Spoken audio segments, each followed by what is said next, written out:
โต๊ะธรรมดาแล้วแต่ก็ไม่ไหวหน้าต่างฝั่งนู้นเปียกหมดเลย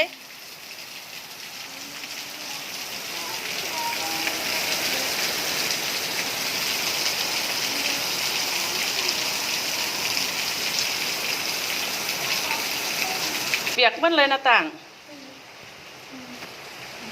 ฝนตกกระเซ็นมา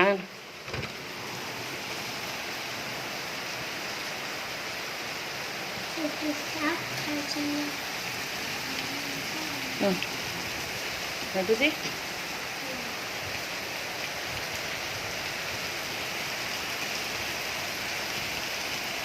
อย่าไม้เดี๋ยวลมแค่นี้ก็พอแล้วกลัวจักจะอะไรมึงกระไดกูตกใจมด